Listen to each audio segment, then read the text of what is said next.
Inflation is climbing. Your bills are climbing too. And the most natural reaction, selling a little XRP to cover the gap, might be the most expensive move you can make. Can you actually face rising costs without selling a single coin? And what's the hidden trade-off nobody explains? Let's dive in. Prices keep going up. Groceries, housing, insurance, medicine. And if you're 55 or 60 on a fixed income, your paycheck isn't rising to match. So at some point, you look at your XRP. It's just sitting there, and a quiet voice says, "Why not sell a little, just enough to cover this month?" That feels completely logical. You have an asset, you have a need, you bridge the gap. Most people would do exactly the same thing. But here's what I want you to sit with for the next few minutes. That move, selling a small piece to pay your bills, is often the single most costly decision a long-term holder can make. Not because XRP might go up later, for a different reason entirely. A reason that has nothing to do with price prediction, and everything to do with how money, taxes, and capital actually work. So before you ever sell a coin to cover a rising cost, let me show you what's really happening underneath. When you sell XRP to cover an expense, you don't lose once, you lose twice. First, you lose the capital itself. That XRP is gone.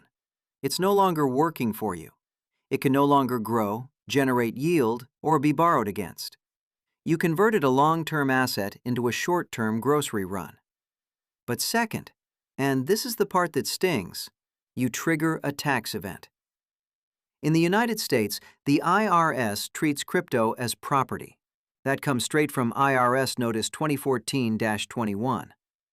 So when you sell, you realize a capital gain. Let me make that concrete. Say you bought XRP years ago at a low price, and you sell $1,000 worth today to pay a heating bill. If most of that $1,000 is gain, you may owe capital gains tax on it. So to actually keep $1,000 in your pocket, you might need to sell $1,200 or $1,300 worth. You sold extra just to pay the tax on selling. That's the double cost. Capital gone, tax owed. And here's the quiet trap. Inflation makes your bills bigger every month. So if selling becomes your habit, you're not patching a leak, you're slowly draining the boat. Now, does that mean you're stuck? That you just have to suffer through rising costs? No, because there's a second path. One that almost no holder I talk to is actually using. What if you could access cash without selling? This is where a crypto-backed loan comes in. The concept is simple. Instead of selling your XRP, you pledge it as collateral and you borrow cash against it. You keep ownership of your coins. You get dollars to cover your rising costs. And this is the key part. Under IRS Notice 2014-21, borrowing against an asset is generally not a taxable event. You didn't sell, so there's no realized gain. No capital gains tax triggered just to pay a bill. Platforms in this space, names like Ledin, Arch, Figure, Nexo, offer these loans against crypto. Typical loan-to-value ratios run around 30 to 50%. That means if you pledge $10,000 of XRP, you might borrow $3,000 to $5,000. Interest rates? Roughly 8 to 15% APR in 2026, depending on the platform and terms. So now you can see the shift starting to form. Selling equals lose capital plus pay tax. Borrowing equals keep capital plus no tax event, but you take on a loan. That word, loan, matters, because nothing here is free. And before anyone gets excited and treats this like a magic trick, I have to show you the risk, because this is exactly where people get hurt. A crypto-backed loan has one serious danger. It's called liquidation. Remember that loan-to-value ratio? If XRP's price drops, your collateral is suddenly worth less. Your loan-to-value climbs, and if it crosses the platform's threshold, they can sell your XRP automatically to protect the loan. That's the nightmare scenario. You borrowed to avoid selling, and the market forced a sale anyway, at the worst possible moment, at a low price. So let me be very clear. A crypto-backed loan is not free money. It's a tool, and like any tool, it can hurt you if you use it wrong.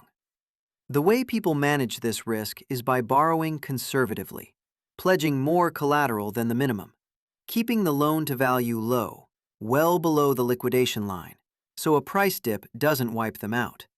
There are two other risks worth naming too. 1. Variable rates. That 8 to 15% isn't always fixed. If rates rise, your cost of borrowing rises. 2. Counterparty risk. You're trusting a platform to hold your collateral and stay solvent. If the platform fails, that's a problem. So this isn't about telling you to go borrow today. It's about understanding that the option exists and what it really costs. Which brings us to a different approach entirely. One that doesn't involve debt at all. Instead of borrowing against your position, what if a piece of your holdings could quietly produce income? This is where RLUSD enters the picture. RLUSD is Ripple's regulated stablecoin. By 2026, it crossed roughly $1.4 billion in market cap. It's issued under regulatory oversight, NYDFS aligned, which matters for an audience that cares about safety over hype. Here's the idea. You don't sell your XRP, but you allocate a portion of your overall crypto into a regulated stablecoin like RLUSD and earn yield on that allocation. That yield can become a small, steady stream, something that helps offset rising living costs without liquidating your core XRP position. Notice what's happening. Your XRP stays untouched. Your long-term thesis stays intact, but a separate, more stable slice is doing the work of covering monthly pressure. This is a very different mindset than sell a coin when I'm short. It's building a structure instead of reacting to a shortfall. And there's a bigger backdrop here. On April 30th, 2026, an executive order opened the door wider for crypto inside retirement accounts, IRAs. That means the ecosystem for holding, earning, and structuring crypto for the long term is maturing fast. But, same rule as before, yield is never risk-free. A stablecoin can depeg. A yield platform carries counterparty risk. Regulated reduces risk. It does not erase it. So now you've seen three completely different ways to face inflation: sell, borrow, or build a yield stream. Which of these three feels right for your situation, and why? Let me know your answer in the comments. When inflation rises, the instinct is simple. I'll just sell a little XRP. But now you understand why that instinct is incomplete. Selling to pay bills costs you twice, lost capital, plus a tax event you didn't need to trigger. The real shift is this. Selling for everyday expenses is usually the most expensive option, not the cheapest. And there are other paths. A crypto-backed loan lets you access cash without a taxable sale. But liquidation risk is real, and you must borrow conservatively. A regulated yield allocation can generate a stream, but depeg and counterparty risk still exist. Neither one is beating inflation by magic. Neither is a promise of returns. They're simply tools that let you cover rising costs without automatically draining the asset you spent years building. So, before you ever cover a bill with crypto again, here's the checklist forming in your mind. First, recognize the true cost of selling. Capital gone, plus capital gains tax. That's 2 losses, not 1. Second, understand that borrowing against your position is generally not a taxable event under current IRS guidance. But it's a loan, it has interest, and it carries liquidation risk if XRP drops. Third, if you ever borrow, keep your loan-to-value low. The cushion is your protection. Fourth, a regulated stablecoin yield can produce a stream, but no yield is free of risk. And fifth, taxes are the silent factor in all of this. The difference between selling and borrowing is often a tax difference. If you don't know how a move affects your tax bill, You don't yet know its real cost. There are resources in the description on crypto taxes and crypto retirement structures worth looking at. The point isn't to tell you what to do. The point is that you now see the full board. You came in thinking inflation meant sell a little XRP.